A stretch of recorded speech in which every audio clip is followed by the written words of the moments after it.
Latest updates के लिए ultra channels को सब्सक्राइब करें और बेल आइकन को प्रेस करें।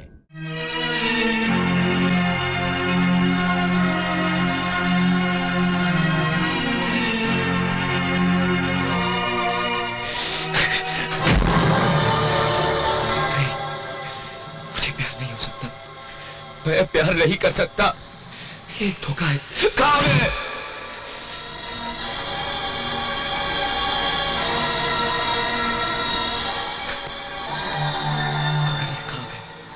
सपना है तो मुझे इससे लड़ने की जरूरत क्या है? मेरे अंदर कौन है जो मेरे खिलाफ बगावत कर रहा है? मेरा दिल ही मेरा दुश्मन क्यों बनता जा रहा है? क्यों? मैं उसे सब कुछ बता दूंगा, वो मुझसे नफरत करने लगेगी, तभी मुझे मुक्ति मिलेगी। सब कुछ बता दूंगा, मैं सब कुछ।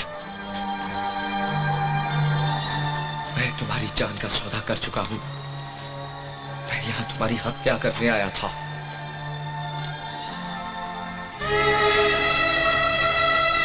करण, तुम भी जाग रहे हो? हमें भी नींद नहीं आई। शायद इसी को प्यार कहते हैं, है ना? काजल, मैं तुमसे कुछ कहना चाहता हूं। पहले पसीना तो पोंछ लो, लगता है किसी से लड़ रहे हो। मैं वो नहीं हूं जो तुम मुझे समझती हो। हम जानते हैं। क्या जानती हो तुम? प्यार सब बता देता है। नहीं काजल, ये नहीं भी प्यार है। काजल, मैं तुम्हें कैसे समझाऊं? ये मजबूरी भी प्यार है। ये इसे पढ़ लेना, मैंने इसमें अपनी सारी असलियत लिख दी है। हमने तुम्हारी आंखें पढ़ ली, हमें और कुछ नहीं पढ़ना। काजल, असली करण इस कागज में है। करण हमारे दिल में है। अब तुम भी कबूल कर लो करण कि तुम्हें हमसे प्यार है। मुझे जो कबूल करना है वो सब इस कागज में दर्ज है। हम तुम्हारे मुंह से सुनना चाहते हैं। नहीं, कभी नहीं। अगर कबूल नहीं कर सकते हो कि तुम हमसे प्यार करते हो तो लो, हमने ये कागज फाड़ दिया। अब तो तुम्हें अपने मुंह से कबूल करना ही पड़ेगा। नहीं काजल, मैं नहीं करता। तुम्हारे इनकार में इतना जुनून है तो इकरार का आलम क्या होगा? तुम यहाँ से चली जाओ काजल। कहां कहां से निकालोगे हमें करण? सीने में जिस रफ्तार से गोली उतरती है उससे ज्यादा रफ्तार से प्यार। मुझे नफरत है प्यार से। ये नफरत भी प्यार है, ये नफरत भी प्यार है।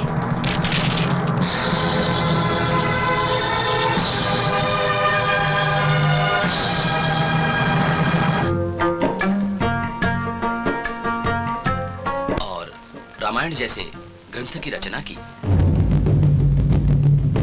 बोलो सियावर रामचंद्र की जय।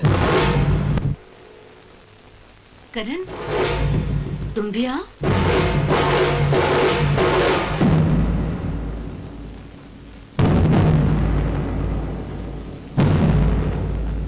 हाथ आगे बढ़ा। अरे बंधवा लो यार, कोई हथकड़ी थोड़ी है। हाँ पुत्र, ये तो हथकड़ी से भी ज्यादा मजबूत चीज हैगी। हथकड़ी नू तुसी चाबी नाल खोल सकते हो, इसकी कोई चाबी ही नहीं। एक दफा बांध दिया ना तो बंद गए।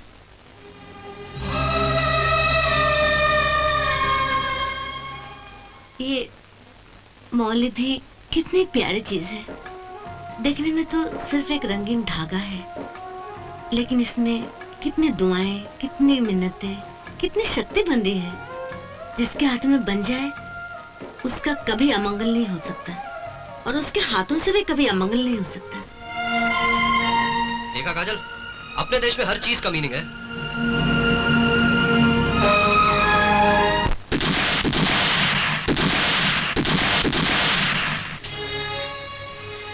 जो अपने आप से लड़ता है वो हमेशा हार जाता है। तुम ये जंग हार चुके हो करण। नहीं, हरगिज़ नहीं। तुम अपने आप से झूठ बोल सकते हो करण, हमसे नहीं। ये झूठ नहीं, सच है। लुक एट मी, हमारी आंखों में देखो और कहो कि तुम्हें हमसे प्यार नहीं। बोलो करण। काजल, मैं कुछ नहीं जानता। जो तुम नहीं जानते हमारी चूड़ियां जानती है, तुम्हारे सिवा सारी कायनात जानती है। तुम्हें हमसे प्यार है। नहीं, नहीं, मैं तुमसे प्यार नहीं करता। फिर ये कौन है जो तुम्हारी आंखों से हम पर हल्की हल्की फुहार की तरह बरस रहा है? फिर ये कौन है जो हमें देखकर तुम्हारे रोम रोम में किरण की तरह फूट रहा है? फिर ये कौन है जो हमें छूने के लिए तुम्हारी उंगलियों में तड़प रहा है? वो जो भी है, मैं उसे खत्म कर दूंगा। जिसे तुम खत्म करना चाहते हो वो तुमसे बहुत बड़ा है करण। वो तुमसे ज्यादा ताकतवर है। उसने पहाड़ों को चीर कर दूध के दरिया निकाले।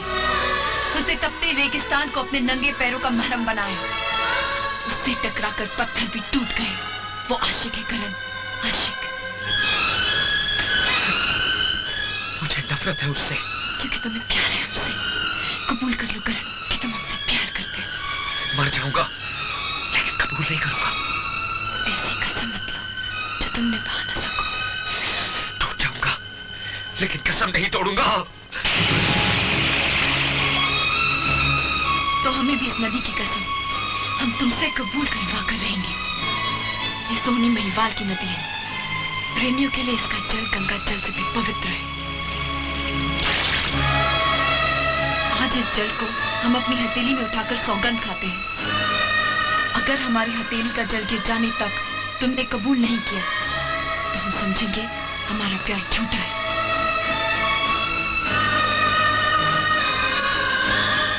हम इस नदी में कूदकर अपनी जान दे देंगे।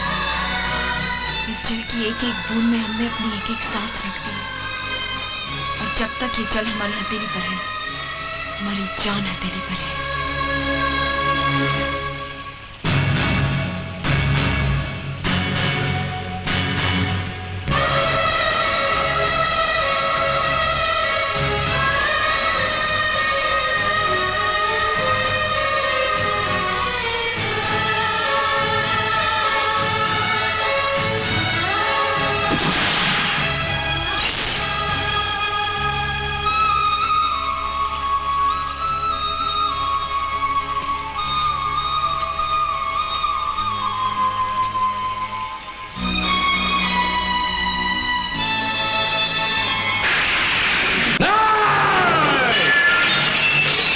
मेरे खंजर मेरे सीने में, हत्यारा आशिक हो गया। नहीं नागेंद्र नहीं, अब काजल की मौत एक हादसा नहीं, इंतकाम होगा, इंतकाम। उसकी आंखों में एक आशिक का जुनून है। उसे मौत का भी खौफ नहीं। वो अपनी जान देकर भी काजल की हिफाजत करेगा। हमें करण से भी ज्यादा बेरहम कातिल चाहिए। जीजाजी, दिलावर सरहद पार का आतंकवादी है। उसके राशन कार्ड में इतने कत्ल, इतने डाके, इतने रेप के केस दर्ज हैं कि उसे आदमी नहीं, किलिंग मशीन कहते हैं।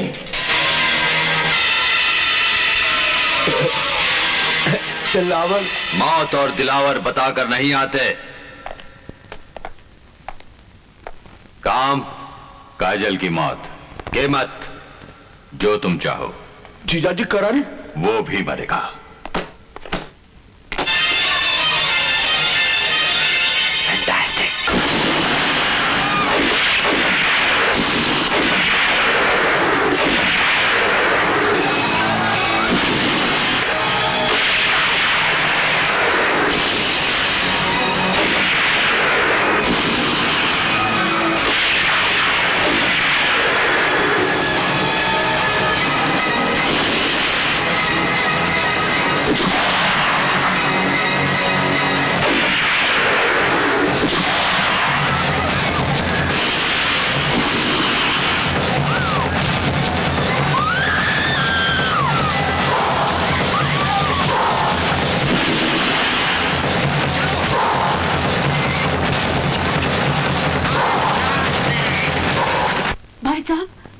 भाई साहब, रुक्मणी क्या हुआ?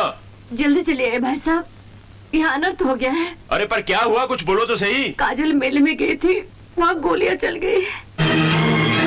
गोलियां चली? मेरी काजल ठीक तो है?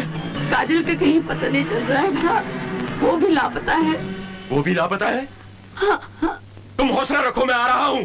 हाँ। काजल!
काजल और करण लापता हैं। क्या कर रहे हो तुम लोग? ये काम आतंकवादियों का लगता है रोशनलाल जी, लेकिन हम यकीन के साथ कुछ कह नहीं सकते। क्या मुंह दिखाऊंगा मैं अपने दोस्त नू? काजल को कुछ हो गया तो? काजल को कुछ नहीं होगा दादू, काजल तो मासूम है और मासूम की तो भगवान रक्षा करता है।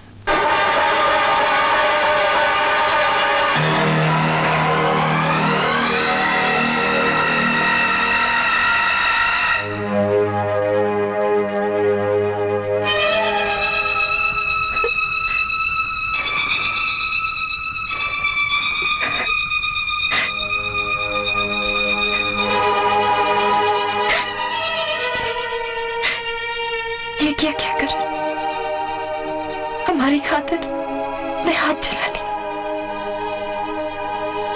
हत्यारे के हाथ थे, अच्छा हुआ चल गए। इनके साथ मैंने अपने सारे पिछले कर्मों का दाह संस्कार कर दिया। हत्यारे के हाथ? ये तुम क्या कह रहे हो? कर कह दो कि सब झूठ है। यही सच है, यही मेरी असलियत है। अगर आज न कह पाया तो फिर कभी नहीं कह पाऊंगा। मैं तुम्हारी हत्या करने आया था। नहीं, रखवाला कातिल नहीं हो सकता। वो एक फरेब था। तुम्हारे करीब पहुंचने का असली मकसद तुम्हें कत्ल करना था। क्यों करण, क्यों? हमसे तुम्हारी क्या दुश्मनी थी? ना मेरी तुमसे कोई दुश्मनी थी, ना तुम्हारी मुझसे। पैसे लिए थे मैंने। हमें यकीन नहीं होता, हमें बिल्कुल यकीन नहीं होता। आखिर इसकी क्या जरूरत थी? जरूरत? जिंदगी जब सब रास्ते बंद कर देती है तो किसी भी क्यों का जवाब नहीं रहता। जिंदगी ने मेरे लिए भी सब रास्ते बंद कर दिए थे। नहीं, क्या कर रहे हैं आप लोग? मिस्टर, आप इसमें क्यों पढ़ते हैं? ये माँ है मेरी। देखिए भाई, समझने की कोशिश कीजिए। अगर हम इन्हें यहाँ रखते हैं तो दूसरों की जिंदगी को खतरा पैदा हो सकता है। इन्हें छूत का भयंकर रोग लग चुका है। इनकी सेहत के लिए और दूसरों की जिंदगी के लिए इन्हें अस्पताल ले जाना जरूरी है। अच्छा होगा आप इनसे अलग ही रहें, वरना आपकी जिंदगी को खतरा हो सकता है। ये जिंदगी भी तो इसी की है।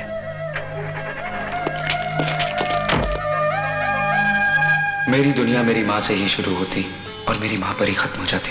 मेरी परवरिश के लिए वो अकेली औरत सारी दुनिया से लड़ती रही, मुझे दूध पिलाती रही और खुद जख्मों का जहर पीती रही। मेरी उम्र उसके चेहरे पर झुर्रियां बनती गई।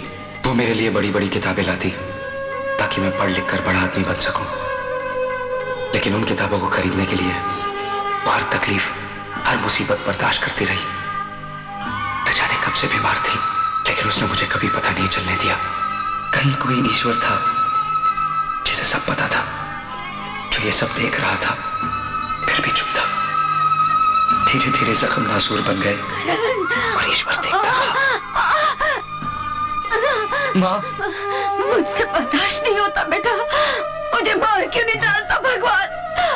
ऐसा मत बोल माँ, तू जल्दी ठीक हो जाएगी। मुझे भाई साहब डॉक्टर साहब कब आएंगे? मेरे को नहीं मालूम। सिस्टर, क्या है? सिस्टर मेरी माँ बहुत तकलीफ में है। इतना तकलीफ का ख्याल है तो सरकारी अस्पताल में क्यों लेकर आए?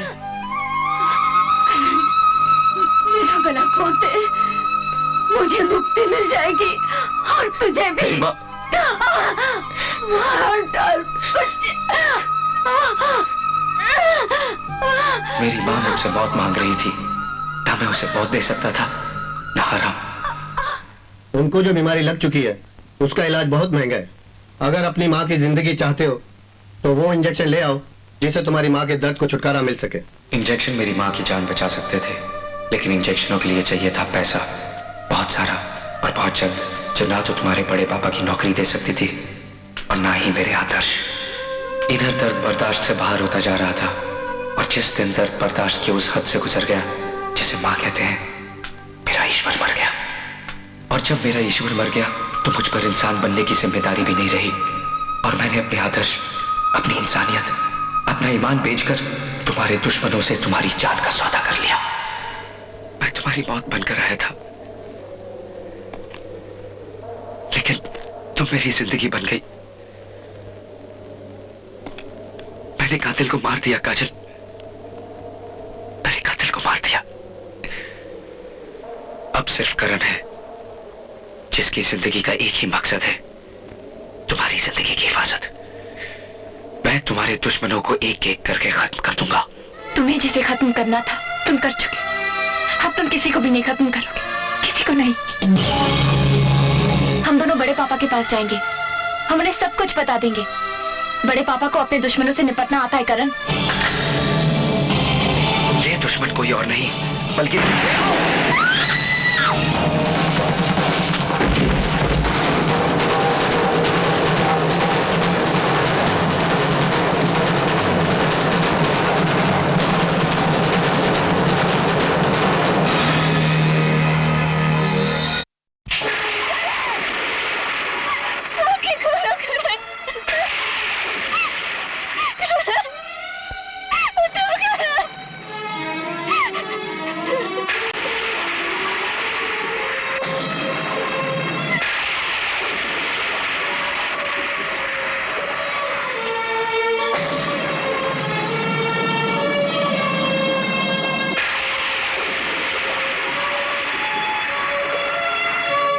घास का दिया जलाकर किसी ने तुम्हें पत्थर से देवी बनाया।